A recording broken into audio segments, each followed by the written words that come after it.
రోజు ఇటువంటి గొప్ప కార్యక్రమము నిర్వహిస్తాం ఈరోజు అని అంటే ఇది మనం మెగా అభిమానుల వేదిక మీద ఇది చేయలేని కార్యక్రమం ఏం కాదు, తరచుగా చేస్తూ వస్తున్నటువంటి కార్యక్రమమే.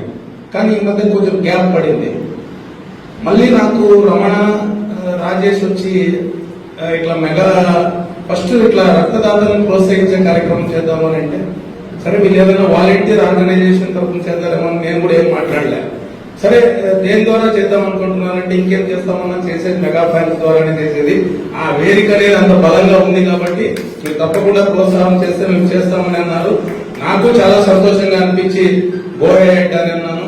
కానీ ఈ రోజు ఎక్కడెక్కడో మిస్ అయినటువంటి సీనియర్ మెగా అభిమానులు, మెగా కుటుంబాన్ని అందరినీ కలిపినటువంటి రమణకు, రాజేష్కు నా ప్రత్యేక ధన్యవాదాలు తెలియజేస్తున్నాను. అలాగే వేదిక మీద ఆసనమైనటువంటి మా బ్రదర్ కమ్ ఇండస్ట్రియలిస్ట్, ఈరోజు అందరికీ పోతే మంచిగా పలకరిస్తూ తన వంతుగా సహాయం చేస్తున్నటువంటి గొప్ప వ్యక్తి బిట్టా రమేష్ గారికి, అలాగే నా తోటి మిత్రుడు, నేను క్రికెట్ టీంలో ఆడినా తను ఉంటాడు. అలాగే ఎక్కడైనా మనము సరదాగా గడపాలనుకున్న రోజులు అప్పట్లో తను ఏ పార్టీకి వెళ్ళినా అక్కడికి వెళ్ళేవాళ్ళంటూ జోనతన్ సార్ ఉంటుండే. మళ్ళీ ఇటువంటి సేవా కార్యక్రమాల్లో మేము ఏదైనా ఈ రకంగా ప్రోత్సాహక కార్యక్రమాలు చేస్తామన్నా కూడా ఈరోజు నాతో పాటు పాలు పంచుకున్నటువంటి వ్యక్తి జోనతన్ గారికి, అలాగే మన జనసేన పార్టీ పట్టణ అధ్యక్షులు రేణువర్మ సార్ గారికి, అలాగే నా తోటి మెగా అభిమాని అయినటువంటి సీనియర్ అభిమాని భీమన్న గారికి, అలాగే 133 సార్లు రక్తదానం చేసి ఈరోజు గుంతకల్ నుంచి ఇక్కడికి వచ్చేసి తన యొక్క అనుభవాలను మీకు తెలియజేసినటువంటి రెడ్ డ్రాప్ సొసైటీ అధ్యక్షులైనటువంటి రెహమాన్ సార్ గారికి, అలాగే మా ముందున్నటువంటి ఎక్కడి నుంచో వచ్చారు దూర ప్రాంతాల నుంచి ఇక్కడ ఈ కార్యక్రమానికి రావడం అనేది చాలా గొప్ప విషయం, వాళ్ళు అభినందించాలి. అలాగే 200 పైచిలకు 260 సార్లు డొనేట్ చేసినటువంటి మాకందరికీ స్ఫూర్తిదాయకంగా నిలిచినటువంటి శ్రీనివాస్ గారికి, అలాగే ఇక్కడ ఎక్కడైనా అంటే చిరంజీవి గారు ఇంకొక నినాదం చెప్పాం, మనం ఎప్పుడు రక్తదానం చేయండి ప్రాణదానం కండి అనే దాని మీద ఎక్కువ కాన్సన్ట్రేషన్ చేసినాం, కానీ నేత్రదానం చేయండి మరోసారి జన్మించండి అనేటువంటి దాన్ని నినాదాన్ని పెద్ద ఎత్తున ఇక్కడ తీసుకోలేకపోయినాం. కానీ మా చిరంజీవి గారు ఇచ్చిన పిలుపుని ఈరోజు మా ద్వారా అనుకోండి ఈరోజు దాన్ని నెరవేరుస్తున్నటువంటి సాయి జ్యోతి నేత్రదాన సంస్థకు మేము మా ప్రత్యేక ధన్యవాదాలు తెలియజేసుకుంటున్నాం. ఎందుకంటే మాకున్నటువంటి దీంట్లో ఆ యొక్క నినాదాన్ని మనము కంప్లీట్ గా జస్టిఫై చేయలేకపోయినాము. కానీ సమ్ ఇయర్స్ నుంచి ఎక్కడ ఎవరు మరణించినా కూడా వెంటనే వాళ్ళని సంప్రదించి ఇన్ఫర్మేషన్ వస్తూనే కంటి చూపు లేని వారికి కంటి చూపును ప్రసాదిస్తున్నటువంటి సాయి జ్యోతి సేవా సంస్థ నేత్రదాన సంస్థకు మరొకసారి మా తరఫున హృదయపూర్వక ధన్యవాదాలు తెలియజేసుకుంటున్నాం. అలాగే ఇక్కడ విచ్చేసినటువంటి సీనియర్ మెగా అభిమానులు, అలాగే ఇక్కడ ఎన్నో సార్లు రక్తదానం చేసినటువంటి రక్తదాతలు ఇక్కడ ఉన్నారు.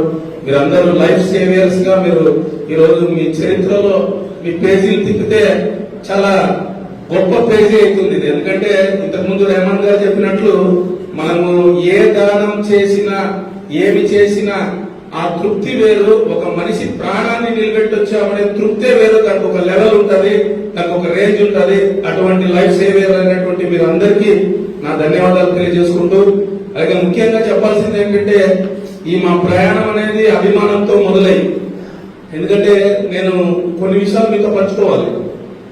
1997లో చారిటబుల్ ట్రస్ట్ స్టార్ట్ చేసినప్పుడు చిరంజీవి గారు తనను కలసాలంటే హైదరాబాద్కు వెళ్లి తనతో ఫోటో దిగాలంటే రక్తదానం చారిటబుల్ ట్రస్ట్ లో రక్తదానం అప్పుడు పంజాగుట్టలో ఉన్నాయి. అక్కడ నుంచి పంజాగుట్టలో అక్కడ బ్లడ్ డొనేట్ చేసి అక్కడ నుంచి ఒక కార్డు తీసుకొని మనం జూబ్లీ హిల్స్ కి వెళ్తే అక్కడికి వెళ్తే కార్డు. కానీ అప్పట్లో ఈ మన బసువ రియల్లీ గడ్డమీరన్న, Ramana and railway Veeranna and Vijay, మన ఆర్టిస్ట్ వెంకటేష్, చిరుతరాజు, అంటే నేను చాలా మంది ఉన్నారు ఇటువంటి వాళ్ళంతా. నేను పేర్లు ఇప్పుడు గుర్తు చేస్తుంటే నా ఎందుకంటే చాలా పెద్ద కుటుంబం ఇది. పేరు తగ్గట్లు మెగా కుటుంబం అంటే చిన్న ఆచమాచి కుటుంబం కాదు, చాలా పెద్ద వ్యాస్ట్ గా. అలాగే ఇక్కడ మన కిరణ్ కూర్చున్నాడు, వాళ్ళ బ్రదర్ ఉన్నాడు ప్రసాద్ అని చెప్పి, హ్యాండిక్యాప్ ఫిజికల్ ఛాలెంజ్ అయినా కూడా తరచూ మాతో హైదరాబాద్ వచ్చేవాడు. సో ఇట్లా చాలా మంది ఉన్నారు. ఎందుకంటే నేను ఇప్పుడు ఈ వేదిక ముఖంగా కొంతమంది నేను గుర్తు చేసుకోగలుగుతున్నా. అలాగే ఇక్కడ ఉన్నటువంటి ఇంతకుముందు ఉన్నటువంటి సూరి గాని ఎంత పిచ్ అంటే ఫస్ట్ లో ఈ బ్లడ్ డొనేషన్ చేస్తానే ఇస్తానని అన్నప్పుడు నాకు బాగా గుర్తుంది. వీళ్ళందరితో వదలను నేను పంజాగుట్ట బ్లడ్ బ్యాంక్ మీద గోడ మీద కూర్చున్నాను నేను. లోపల వీళ్ళందరూ ఒక్కొక్కరుగా బ్లడ్ డొనేట్ చేసి వస్తున్నారు. మళ్ళీ మీరేమంటే నాకు కాదు, నాకు భయం వేస్తుంది, నేను ఇవ్వలేను, నాకు కావాలంటే స్వామినారాయణ సార్ చెప్పి రికమెండ్ చేసి లోపల తీసుకోకపోతే అని అన్నాడు. యాక్చువల్లీ ఒరిజినల్ జరిగింది ఇది. తర్వాత వీళ్ళందరూ ఏం చేశారు, సర్లే మళ్ళీ ఏదో వద్దంటున్నాడు, భయపడుతున్నాడు, సర్లే అని చెప్పి వాళ్ళు డొనేట్ చేసి ఫస్ట్ టైం ఎంట్రీ, నేను యాక్చువల్ చెప్తున్నాను, first time entry service blood donate చేయకోకుండా చిరంజీవి గారితో ఫోటో దిగి వచ్చాను. నేను వాస్తవం చెప్తున్నాను, భయపడ్డాను. ఏ బ్లడ్ ఇస్తే ఏమవుతుందో మీరు ఇస్తారు, మాకు చేత కదా అని చెప్పి. అట్లా నాకు బ్లడ్ ఫస్ట్ టైం ఇవ్వడానికి 3 years పట్టింది. దాదాపు 3 years వరకు ఎవరు బ్లడ్ డొనేట్ చేసినా ప్రోత్సాహం చేసినా కానీ యాదవ్ బ్లడ్ ఇయ్యలే. తర్వాత ఏం కాదన్నా కొంచెం సూది గుచ్చేటప్పుడు కొంచెం నాకు ఉంటుంది, తర్వాత ఇయ్యాలని అంటే నాకు ఓ పాజిటివ్ కాబట్టి పెద్దగా అంటే చాలా ఎక్కువ శాతం ఈ డోనర్స్ ఉంటారు కాబట్టి, సో అందుకే నేను ఇప్పటి వరకు ఒక 15-16 సార్లు కంటే ఎక్కువ తీయలేదు. కానీ ఆ భయాన్ని పోగొట్టినటువంటి వ్యక్తి రాష్ట్రంలో చిరంజీవి గారు అయితే, ఆ రోజుల్లో ఆ భయాన్ని పోగొట్టినటువంటి వాళ్ళందరూ మా సీనియర్ చిరంజీవి గారు వాళ్ళందరూ. సో నేను అక్కడి నుంచి మొదలైనటువంటి ఈ మహాయజ్ఞం అంటే అవగాహన సదస్సులు ఏర్పాటు చేస్తూ రక్తదానం చేయండి, మీకు ఏమి ఇబ్బందులు రావని చెప్పి ఇప్పుడు చేసేది 3 నెలలకు ఒకసారో 6 నెలలకు ఒకసారో లేకపోతే సంవత్సరానికి ఒకసారో అయితే, మేము అప్పటికి గుర్తుంది చిరంజీవి గారి మెగా ఫ్యామిలీకి సంబంధించినటువంటి ఏ సినిమా వేడుకలు జరపాలన్నా రక్తదానం అనేటువంటి నేతృత్వమైనటువంటి వాయిస్ లేకుండా ఒక్క ప్రోగ్రామ్ కూడా జరిపిందే లేదు. అంటే అంత పెద్ద ఎత్తున అవగాహన సదస్సులు. ఎందుకంటే ఇంతకుముందు రెహమాన్ గారు చెప్పారు, అలాగే శ్రీనివాస్ గారు చెప్పారు, ప్లీజ్ మీరు ప్రొడ్యూస్ చేయండి. అంటే బ్లడ్ డోనర్స్ ని మీరు ఇవ్వడం కాదు, ఇంకొంతమందిని ప్రొడ్యూస్ చేయగలిగితే మీరు రిటైర్మెంట్ తీసుకునే సమయంలో మనం సమాజానికి ఇంకా కొన్ని వేల మందిని మనం అందివ్వగలం. ఇది యాక్చువల్ గా బ్లడ్ డోనర్స్ యొక్క మెయిన్ కాన్సెప్ట్ అయిందా. నేను మీకు ఒక విషయం తెలియజేస్తున్నా. అలాగే ఇక్కడ వెంకటరామ్ కూడా ఉన్నాడు, సారీ అతను కారణంలో కూర్చున్నాడు, చాలా సాఫ్ట్ ఉంటాడు, ఎక్కడ ముందున్నాడు, ఏమోజీ వాడు తమ్ముడు, అలాగే చిట్టి ఉన్నాడు, ఇంకా కొంతమంది సీనియర్ కానీ. నేను వీళ్ళందరిలో ప్రత్యేకంగా చెప్పాలనుకునేది ఏంటంటే, మేము సీనియర్ మెగా అభిమానులుగా బ్లడ్ డొనేషన్ యాక్టివిటీస్ చేస్తున్నప్పుడు నాతో పాటు మా అల్లుడితో పాటు వస్తుండే విపక్షంలో బక్కగా చిన్నగా ఊగి అంతే వచ్చి నా ముందు నిలబడుతుండే, మా ఫంక్షన్స్ అటెండ్ అవుతుండే. సరే ఫంక్షన్స్ అటెండ్ అవుతున్నాడులే, ఎదురుగా మాట్లాడిచ్చేదో వెళ్ళిపోతున్నాడులే అని చెప్పి మా నవీన్తో పాటు వస్తుండే. తర్వాత నేను కొన్ని ఏళ్ళు ఒక 2-3 years తర్వాత ఆయన తెలియకుండా బ్లడ్ డోనర్ అయిపోయినాడు, రెగ్యులర్ బ్లడ్ డోనర్ అయిపోయినాడు. ఏంది అని చెప్పి పిలిపించి, ఏం స్వామి ఇట్లా బ్లడ్ డొనేట్ చేస్తున్నావు అంట, నీ లైఫ్ చూసుకోవాలి కదా అది ఇది అంటే, లేదా నాకు ఇది తృప్తి ఇస్తా ఉంది అని చెప్పి ఈ రోజు ఒక సంస్థని ఏర్పాటు చేసి కొన్ని వేల మందితో బ్లడ్ డొనేషన్ చేస్తున్న స్థాయికి అంటే మనం ఒక విత్తు విత్తితే అది ఎక్కడ ఆ యొక్క ఈడ్ వస్తుంటది అనేది మనం ఈ బ్లడ్ డొనేషన్ లో ఈ మనం చెప్పేటువంటి మాటలు ఎక్కడ దాకా పనిచేస్తుంటాయి అనేది మనం గెస్ కూడా చేయలేము. అందుకే స్టాలిన్ సినిమాలో ఒక చిరంజీవి గారు ఒక మాట అంటుంటారు, మీరు ఒకరికి సాయం చేయండి, ఆ ఒక్కరికి మళ్ళీ మన ముగ్గురికి సాయం చెప్పండి ఆ ముగ్గురు మరి. కానీ అది అంతా స్క్రీన్ అంతా క్లైమాక్స్ వచ్చేసరికి ఆ సీన్ ఏమంటే, నేను చెప్పినటువంటి మాట ఇంతకీ అమలు అవుతా ఉందా లేదా అనేటువంటి దీంట్లో హీరో ఉంటే, వాళ్ళ సిస్టర్ వచ్చేటప్పుడు ఒక ఆటో డ్రైవర్ వచ్చి నాకు ఒకరు ఈ మాట చెప్పిన దానికి నేను 10 మందికి సహాయం చేశాను అనేటువంటి మాట ఆ క్లైమాక్స్ తో ఆయన సినిమా వస్తుంది. సో ఇటువంటి గొప్ప వ్యక్తులు ఇటువంటి గొప్ప ఆలోచనలతో వచ్చినప్పుడు ఇది ఎక్కడ ఆగిపోతుంది కాదు, ఇది ఎక్కడ ఆగదు, ఇది నిరంతరం జరుగుతూనే ఉండాలి. ఈ సమాజం బాగుండాలంటే ఎవరికి ఆపద వచ్చినా ప్రాణాపాయ పరిస్థితుల నుంచి వాళ్ళు కాపాడుకోగలగాలి అని అంటే ఇటువంటి మనసు ఉన్నటువంటి వ్యక్తులు చాలా మంది రావాలి. వాళ్ళందరికీ మా తరఫున తప్పకుండా ఇటువంటి ప్రోత్సాహకాలే కాదు, మేము ఇంకా వాళ్ళు ఇటువంటి రక్తదాతలకు ఏదైనా ఇబ్బంది వస్తే కూడా మా వ్యక్తిగతంగా కూడా మెగా అభిమానులు వారితో పాటు నిలబడతామని కూడా మీకు అందరికీ తెలియజేసుకుంటారు. ఎందుకంటే సమస్య వచ్చినప్పుడు కొన్నిసార్లు ఎలా ఉంటుందంటే, మనం చేసినటువంటి మంచి మనం బాగున్నప్పుడు చేస్తాం, మనకి కష్టం వచ్చినప్పుడు ఎవరు ఆదుకునేవాడు లేడా అనేటువంటి ఒక దీంట్లో వెళ్ళిపోతారు, ఫ్రస్ట్రేషన్ లో. సో నేను ఒక్కడే చెప్తున్నాను, మీరు మంచి చేసినారు అని అంటే తప్పకుండా మీకు మంచి చేయడానికి ఆ భగవంతుడి రూపంలో ఎవరో ఒకరు వచ్చే తీరుతాడనేటువంటి విషయాన్ని మాత్రం ప్రతి ఒక్కరూ గుర్తుపెట్టుకోవాలి. ఎందుకంటే ఈ రోజు ఇంతకుముందు నా గురించి చెప్పారు, నేను మా ఫ్యామిలీ రాజకీయంగా ఉన్నప్పటికీ, ఎందుకంటే ఇక్కడ మా పెద్దన్న ప్రకాష్ అన్న గారి గురించి నేను చెప్పాలనుకుంటే, నేను చిరంజీవి అభిమాని కావడానికి ప్రథమ కారకులు, నాకు చిరంజీవి అభిమానం వైపు తీసుకొని వచ్చినటువంటి వ్యక్తి మా కుటుంబంలో ఎవరైనా ఉన్నారంటే అది మా ప్రకాశ్ గారు.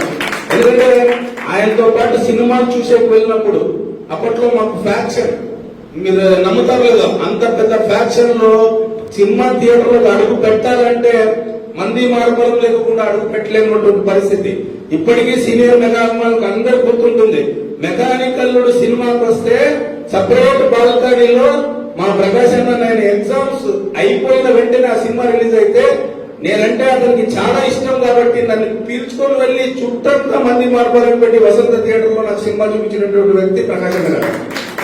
ఎక్కడో ఒక దగ్గర ఎవరో ఒకరు పునాది వేయాలి, ఎక్కడో ఒక దగ్గర ఎవరో ఒకరు వెన్నుతట్టి ప్రోత్సహించేవాడు ఉండాలి.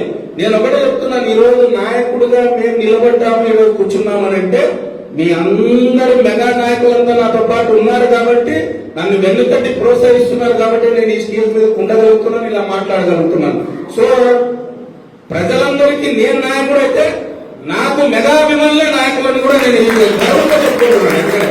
ఈ రాజకీయాలు ఇది కేవలం సేవలు విస్తృతం చేయడానికి ఎంచుకున్నటువంటి మార్గమే తప్పితే, చాలా మంది అంటుంటారు ఇన్ని ఇబ్బందులు ఉన్న రాజకీయాలు ఎందుకు చేస్తామని. నేను అందుకే చెప్తున్నా, చిరంజీవి గారు ప్రజారాజ్యం పార్టీ స్థాపించినప్పుడు మేము ఈ రోజు కర్నూలు జిల్లాలోనే మెగా అభిమానులకు రాజకీయంగా మలుచుకున్నటువంటి అడ్డా ఏదైనా ఉందంటే అది ఆలోనే అని నిరూపించాం ఆ రోజు. ఎందుకంటే అంతటి గొప్ప కార్యక్రమాలు ఆ రోజు చేశాము. అందుకే ఆ రోజు నుంచి నా మైండ్ లో ఒకటే ఉంది, ఎక్కడ ఏ అవకాశం వచ్చినా ఈ మెగా అభిమానులు నాతో పాటు ఉన్నారు కాబట్టి వీళ్ళందరినీ ఒక రోజు కాల ఎగరేసుకునే విధంగా నా రాజకీయాన్ని చూపించాలనే ఇన్నేళ్లు సంపదవుతున్నాను. కానీ ఎక్కడికి పోయినా నేను ఒకటే చెప్తున్నాను, మాకు తృప్తి ఏదైనా ఉంది అని అంటే సేవ చేస్తున్నాం అనేటువంటి తృప్తి. చాలా మంది అంటుంటారు నాకు, ఇన్ని ఇబ్బందులు పట్టి ఈ కాంపిటీషన్ లో నీకు అవసరమా అది ఇది అని అంటుంటారు. నేను ఒకటే చెప్తున్నాను, నేను ఒక గోల్ ని ఎంచుకున్నాను అని అంటే ఆ గోల్ అయినా నా దగ్గరికి రావాలా, లేదా నేనైనా వదిలేయాలి దాన్ని. సో అందుకే నేనేమంటానంటే ఆ గోల్ రీచ్ అయ్యేంత వరకు ఎన్ని ఇబ్బందులు వచ్చినా ఎన్ని అవమానాలు వచ్చినా ఆ గోల్ రీచ్ అయ్యే తీరాలా. ఇది కేవలం నేను మాత్రమే కాదు, మీ లైఫ్ లో మీరు ఏ గోల్ పెట్టుకున్నా కూడా మిస్ అయ్యే ప్రసక్తే ఉండకూడదు. ఎవరి మార్గం వాళ్ళది, కానీ ఆ గమ్యాన్ని చేరే వరకు ప్రయత్నిస్తూనే ఉండండి. ఏదో ఒక రోజు తప్పకుండా గమ్యం చేరుతారని కూడా ఈ సభాముఖంగా ప్రతి ఒక్కరికి నేను తెలియజేసుకుంటున్నాను. అలాగే నేను ఇంకొక ఇంపార్టెంట్ విషయం, ఎందుకంటే నేను ఈ వేదిక ముఖంగా మీ అందరితో పంచుకోవాలనుకుంటున్నాను. యాక్చువల్ గా ఈ బ్లడ్ డొనేషన్ సంబంధించినటువంటి కార్యక్రమాలు ఆదోని నియోజకవర్గంలో చాలా వరకు తరచూ బ్లడ్ డొనేట్ చేసేవాళ్ళు ఈ క్యాంప్స్ ఏర్పాటు చేసినప్పుడు మెగా అభిమానుల ద్వారా ఆ క్యాంపుల దగ్గరికి మెగా అభిమానులను తీసుకుని రాలేకపోతున్నాం. అంటే మాక్సిమం గా, ఎందుకంటే మెగా ఫ్యాన్స్ తరచూ బ్లడ్ డొనేషన్ లో ఉంటారు కాబట్టి. సో ఆ క్యాంపులు ఆర్గనైజ్ చేసినప్పుడు తీసుకొని రాలేకపోతున్నాం.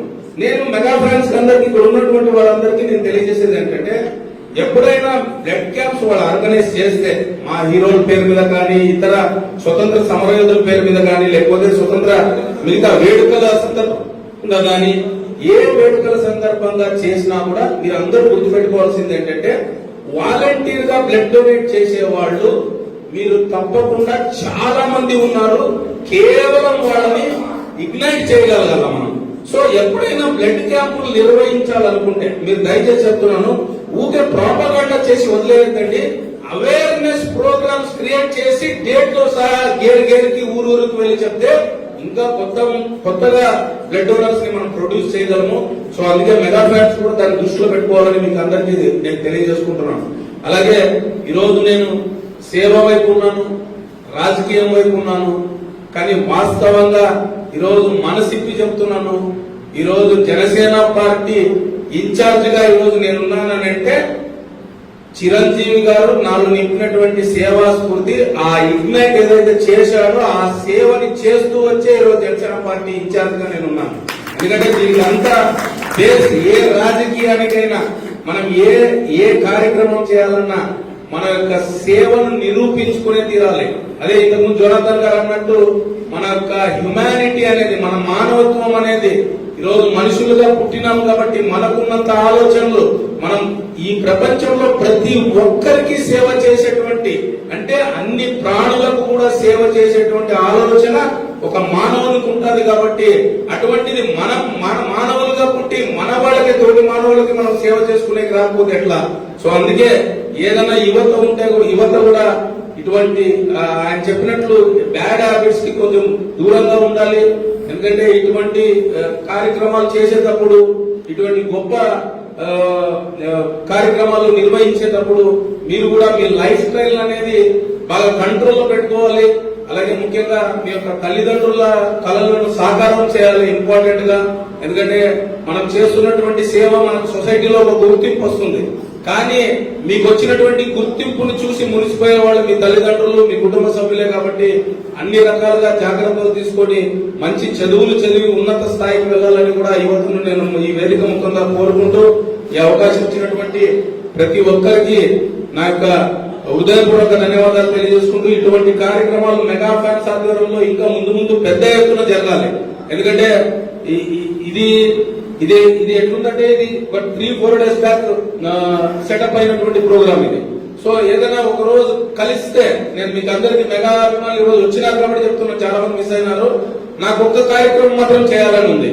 అదేంటంటే 80s 90s 80లో 90లో వచ్చినటువంటి అన్ని హీరోల సాంగ్స్ తీసుకొని వచ్చి ఒక డయాస్ మీద ప్రదర్శించాలని ఉంది.